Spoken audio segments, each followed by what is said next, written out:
So we're on cliff tops at Bempton again, which something what myself and Ian have done for years now, 2 or 3 times a week, sometimes more. Don't always have weird experiences or see anything. No. But you had a strange one while you were with me and Pete, December 2023, didn't you? That's right, yeah. Do you want to tell us about it? Just before Christmas. We've been up here a while, usually at the further away up at the top stand. Yeah. Now and again, we'd seen a strange light up here at this end, and you could never really catch where it was coming from. So it was my idea that night to say to Paul and Pete, are we all right if we go slightly further south? Yeah. So just literally across there where we are now, which we all agreed to. So we came out, was decided we're going to spend a long time here. Brought chairs, flasks, the usual stuff. Pretty quiet really, a little bit of drizzle. Yeah. And then you put your EMF meter out, your EMF meter started going. It started flashing and we were literally, what, I'd have said 10, 15 foot away from us, weren't it? Yeah, but it had done nothing until you said, we'll put it away now. We didn't want to get it wet, we'll put it away, and it started going daft, really going mad, and it did that for some time. Yeah.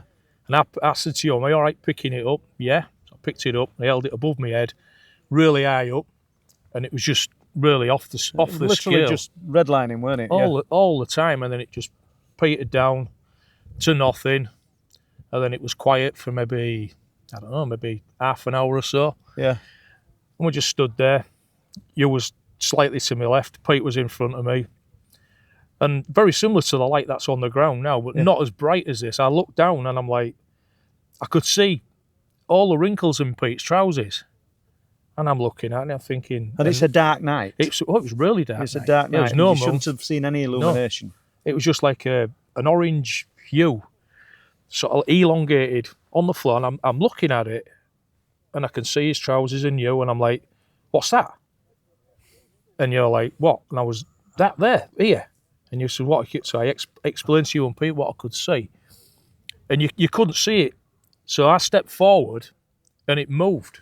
And it went across to the left, and then it was in front of you, but it was a lot more condensed. It wasn't as big. And I was like, it's there. You couldn't see it. Pete couldn't see it. And I'll admit it, I got quite pissed off with you. It did, yeah. And I just says it's you know what I mean, it's effing there. Yeah. Because it was like, to me, it was clear as day. Yeah. And it was bloody frustrating that you couldn't see it. And then it just went. And then literally... It bothered you, didn't it? It really sort of rattled you. It did, but I mean, I don't know, maybe 30 seconds later, I just got this overwhelming feeling that it just come right across me. And it was later on that night when I was explaining to my wife said, where did the feeling come from? Did it come from the floor? And I says, no, but it started above my boots, under my knees. Yeah.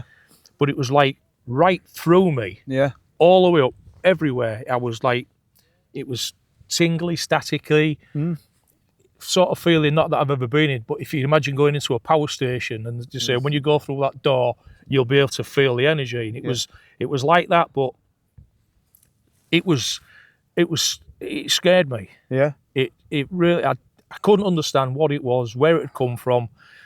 It was all over me and horrible. Yeah. And I was saying in my mind all the time, explicit, shall we say. Yeah, well, what you said to us, you said, if this happens again, I'm not coming no more. Oh, yeah. If this had been one of the first times I'd been into this area, and it had been like that, I'd have just said, no, that's it for me. And I'd have turned around and gone back. Yeah. And I wouldn't have come again. Yeah. That'd have been it. But we'd been up here for quite a long time, and I'd never had that before. No, I was going to say that, actually. I said to you at the time, after it sort of like, it had gone away, I was really emotional. I said, I could cry. Yeah. I could have cried my eyes out. And it was a strange one, because it was a first. You'd not done it before, ever. You'd not said, no, I'm not happy with this, or I've seen some strange light. What were ironic is we couldn't see a thing. But I 100% believe you when you were saying it, because it was the first time you'd ever come out with it like that. Yeah. It was so strange. But then there's a bit more strength to what you're talking about, because after this had happened, I think we've just about covered that, haven't we? Yeah, I mean, you said to me 2 or 3 times, look, if you want to go, we'll go. Yeah. And I said, no, it's not chasing me off. No, we're all right. I'm all right, you know what I mean? And then, I don't know, things settled down. This feeling had just gone. Yeah. Gone. Just looking around again, trying to work it out in my head what the F was, that type of thing. Yeah. And then right on the horizon, I could see like a shape. I mean, your eyes get really used to the dark. I could see like a shape popping up near where the little bit of an edge line went up and down. And I kept watching it thinking, am I really seeing that? Yeah. It was up and down.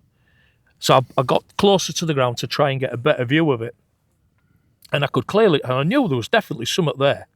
And Pete was fairly close. So I like reaching into the dark and I tapped Pete and he was like, what? So I was like, there's something there.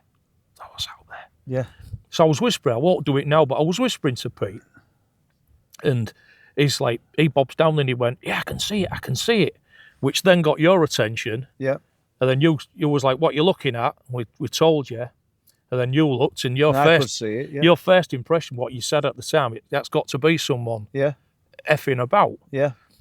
And you started then to run up the field to where it was.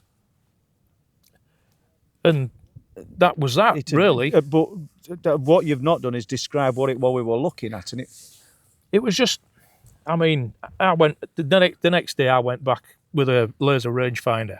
It's a long-range laser rangefinder.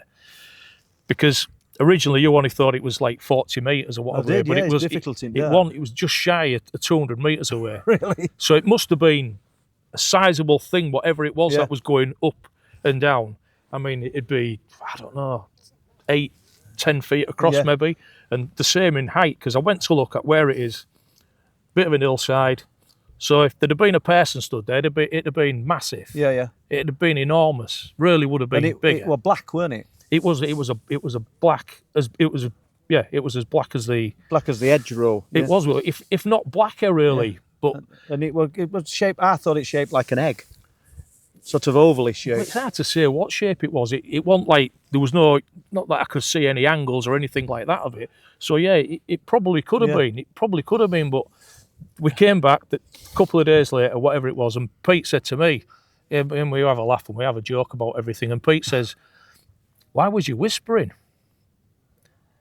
And it was hard to say really, but truthfully, I didn't want it to know I was there. Yeah, it's crazy, isn't it? I'd seen it, and by whispering, I didn't want to draw attention to myself. Yeah. It was like something was popping up. Your dog will run in the cornfield and it'll pop up to see where you are. That's what it was like doing. It was like popping up. That's the impression it got to me. It was something popping up and down. Yeah. Trying to see where we was. That's how I felt. So after all this time to reflect on it, do you think that were connected to the orange hue, the orange light that you saw around your feet? Probably 30 minutes previous. Who's to say? But personally, I think that particular day, like I've explained to you before, I was in a bit of I'd had some good news, which could have been really bad news without going into. Yeah. So yeah, I was a bit emotional. I had a few tears earlier on in the day with my mum and my family and all the rest of it. And it was, luckily enough, it was good news for me. Yeah. And I personally think that I was coming across as maybe vulnerable. Yeah. And do you know? And that's not as what's the word? I don't even know if I've got a word for it. But that's not as weak or as unimportant as it might sound, because there's a few people been up here and said that they've had strange feelings and it's almost like whatever it is that's interacting with people knows your moods and knows your emotions, and there's a possibility there, isn't there? And, you know, there is. I mean, because I'd been tearful earlier on in the day, and I was really upbeat and really looking forward to coming here. Yeah, and whether whatever it was had seen like a chink in my armour, let's say. I don't know. I really don't know, but I was just glad that in my mind I'm saying what I'm saying, whatever it was, and it did go. Yeah, well, and it did go. Thanks for sharing that. Thank you, appreciate it. Yeah.